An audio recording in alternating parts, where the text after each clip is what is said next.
Assalamualaikum warahmatullahi wabarakatuh. Ketemu lagi dengan saya Devi Juliani, guru bidang studi Pendidikan Pancasila dan Kewarganegaraan di SMA Islam An-Nizam Medan. Nah, apa kabarnya nih semua seluruh peserta didik di Indonesia? Nah, semoga masih tetap semangat ya belajar daringnya. Oke, kita ketemu dalam bidang studi PPKN yang pastinya akan bisa menghasilkan ataupun menumbuhkan sikap nasionalisme dalam diri kita. Oke, dalam video pembelajaran pada hari ini kita akan bahas tentang konsep pembagian kekuasaan di Indonesia. Nah, sebelum kita memulai pembelajaran hari ini, ada baiknya kita lafazkan basmalah terlebih dahulu. Bismillahirrahmanirrahim. Nah, kembali ke materi kita tadi, ya, tentang konsep pembagian kekuasaan. Masih ingat ya, pembelajaran kita di pekan lalu atau sebelumnya, itu kita sudah bahas tentang macam-macam kekuasaan negara. Nah, hari ini kita lanjutkan dengan konsep pembagiannya. Gitu. Seperti apa konsep pembagiannya? Kita tahu bahwa dalam sebuah praktik ketatanegaraan, tidak jarang nih terjadi yang namanya pemusatan kekuasaan. Arti pemusatan kekuasaan itu hanya terfokus pada satu orang saja. Nah, terjadi pengelolaan sistem pemerintahan yang dilakukan secara absolut atau otoriter. Nah, ternyata untuk menghindari hal-hal tersebut perlu nih dilakukan yang namanya pemisahan atau pembagian kekuasaan.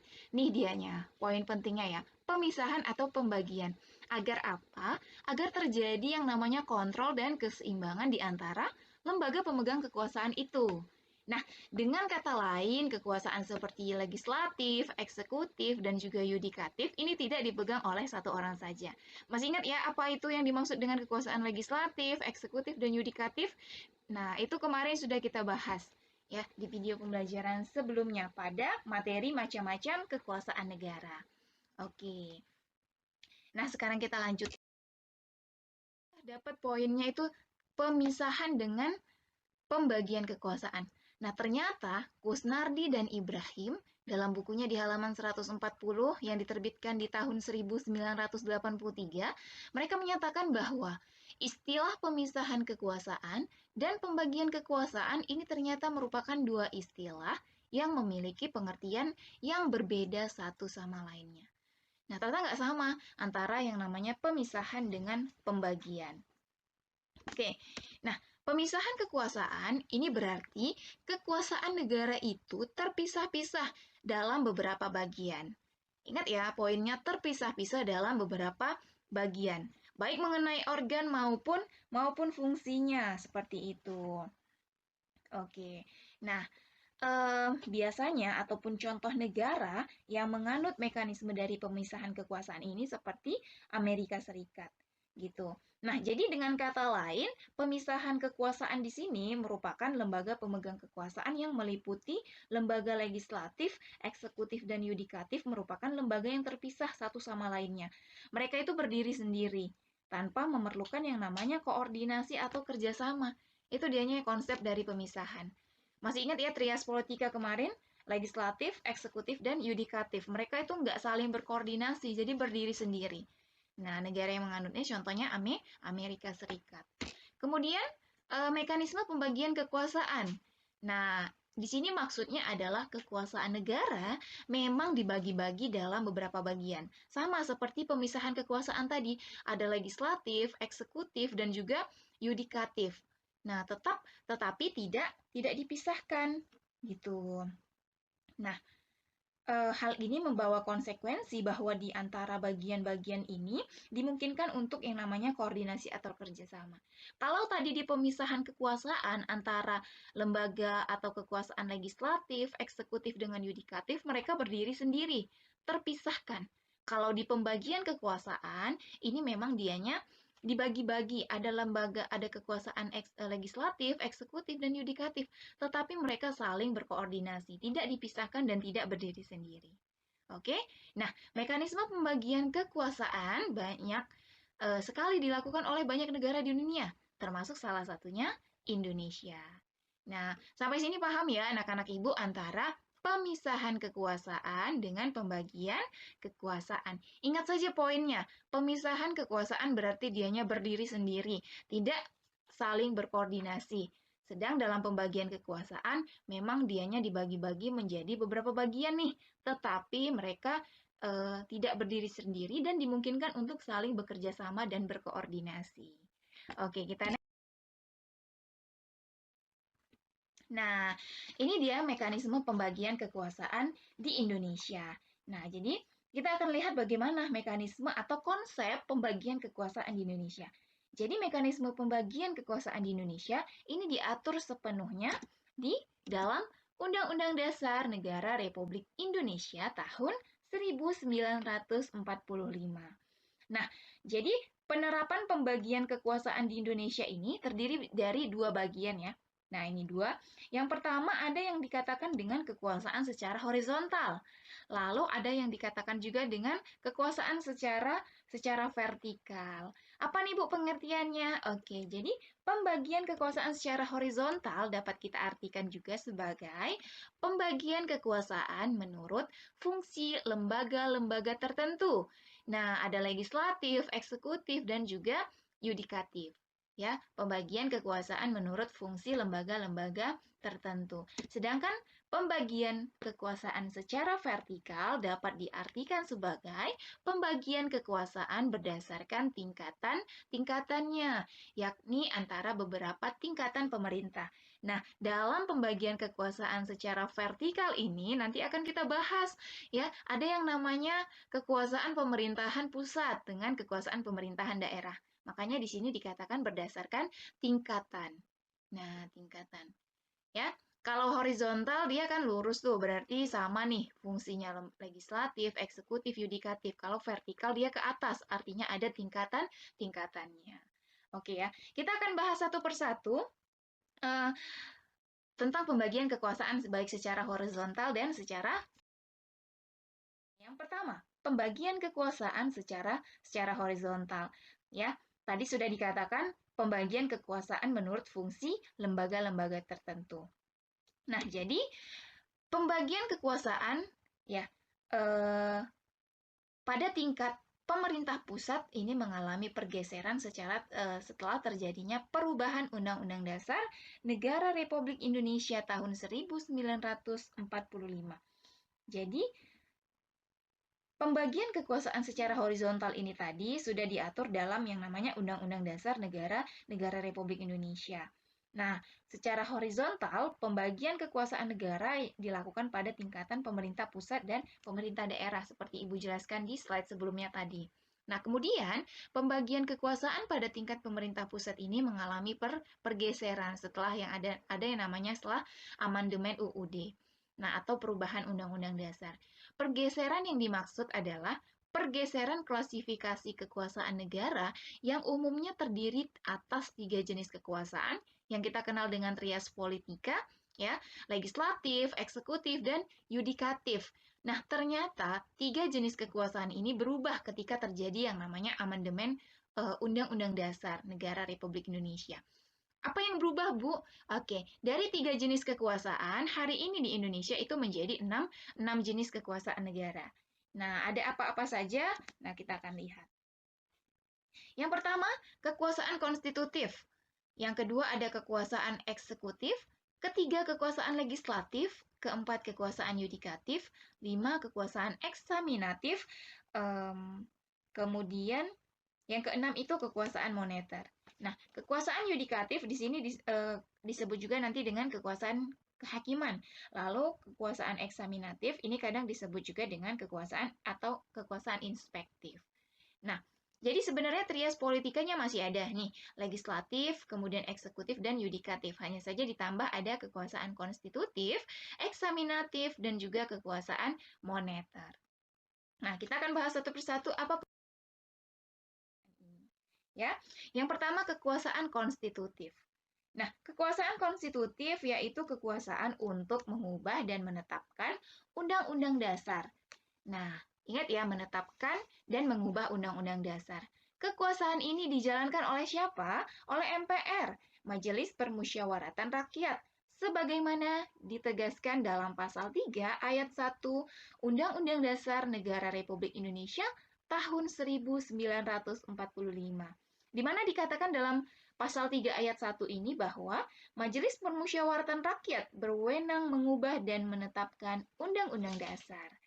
Nah, kekuasaan eksekutif, yaitu kekuasaan untuk menjalankan undang-undang dan penyelenggaraan pemerintahan negara. Seperti yang sudah muncul ya gambar di video ini. Nah, jadi kekuasaan ini dipegang oleh presiden. Ini adalah deretan presiden ya, yang pernah memimpin Indonesia. Dan yang terakhir ini sekarang kita dipimpin oleh Pak Jokowi. Oke, kekuasaan ini dipegang oleh presiden sebagaimana ditegaskan dalam pasal 4 ayat 1 Undang-Undang Dasar Negara Republik Indonesia tahun 1945. Di mana dalam pasal 4 ayat 1 ini ditegaskan bahwa Presiden Republik Indonesia memegang kekuasaan pemerintahan menurut Undang-Undang Dasar. Nah, kekuasaan legislatif, yaitu kekuasaan untuk membentuk undang-undang. Kekuasaan untuk membentuk undang-undang. Nah, kalau tadi di konstitutif kekuasaan untuk mengubah dan menetapkan, di eksekutif menjalankan, ya di legislatif ini adalah membentuk. Siapa yang membentuk ini? Ya, kekuasaan ini dipegang oleh DPR, Dewan Perwakilan Rakyat. Nah, sebagaimana ditegaskan dalam pasal 20 ayat 1 yang menyatakan bahwa Dewan Perwakilan Rakyat memegang kekuasaan membentuk undang-undang.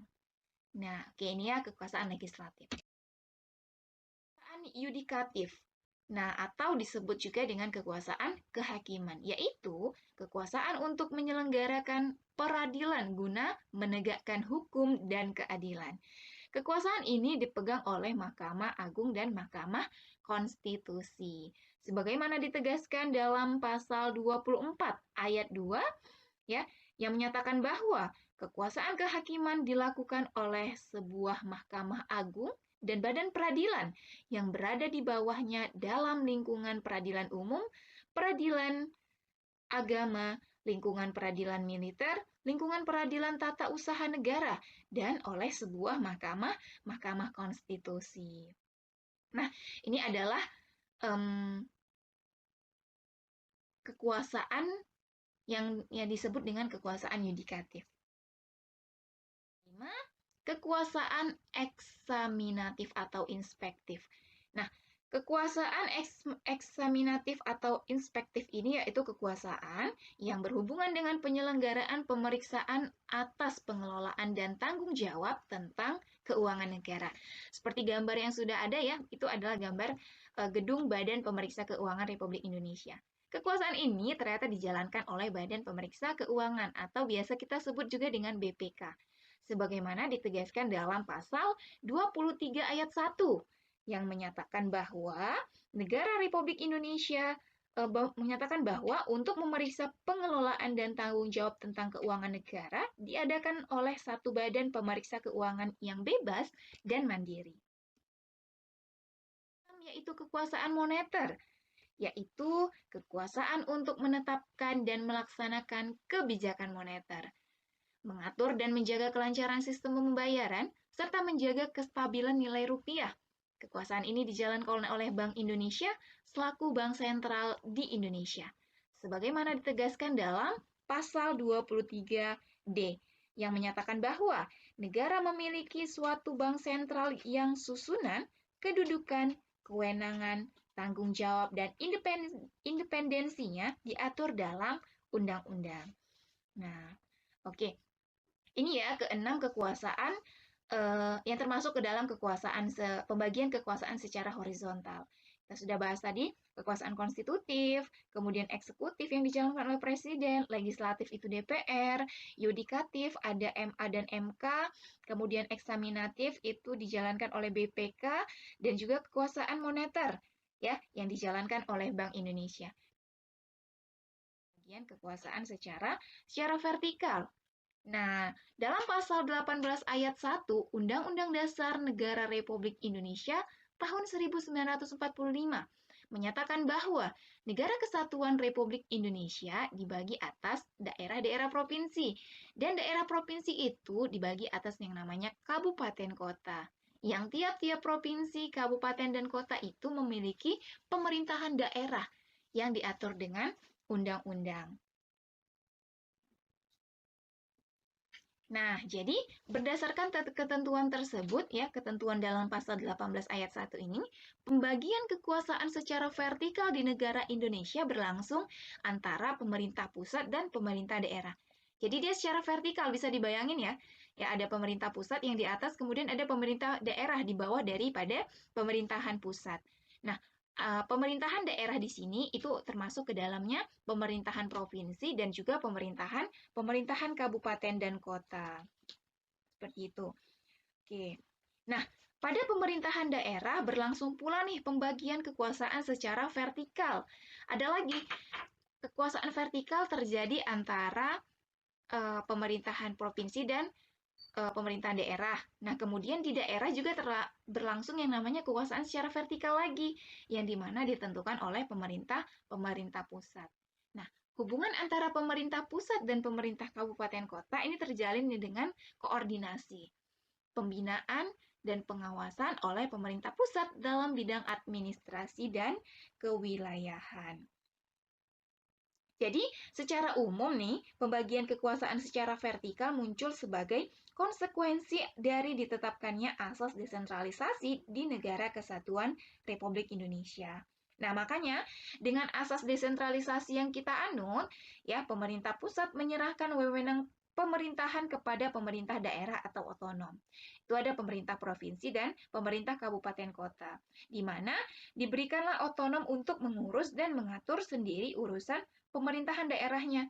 Ya, kecuali ada nih beberapa urusan yang memang menjadi kewenangan pemerintah pusat, seperti kewenangan yang berkaitan dengan politik luar negeri, pertahanan, keamanan, justisi, agama, moneter, dan fiskal. Nah, ini masih ada urusannya dengan pemerintahan pusat. Jadi pemerintahan pusat masih memiliki kewenangan untuk ikut campur dalam beberapa urusan yang telah disebutkan tadi. Oke ya. Nah, jadi sampai ini tentang pembagian kekuasaan. Ya, baik secara horizontal dan juga secara vertikal. Nah, begitulah konsep pembagian kekuasaan di Indonesia. Sampai sini paham ya anak-anak Ibu? Oke, baik. Semoga materi hari ini bermanfaat dan kalian paham atas penjelasan dari materi hari ini. Oke, kita akhiri dengan lafaz hamdalah. Alhamdulillahirabbil alamin. Sampai ketemu di video pembelajaran selanjutnya. Ibu tutup. Assalamualaikum warahmatullahi wabarakatuh. Demikian video pembelajaran kita hari ini. Sampai jumpa pada video-video pembelajaran selanjutnya. Dan jangan lupa, kalau video pembelajaran ini bermanfaat untuk kamu, silahkan di like, komen, dan juga share video ini. SMA Islam An-Nizam Medan, unggul, cerdas, islami. Wassalamualaikum.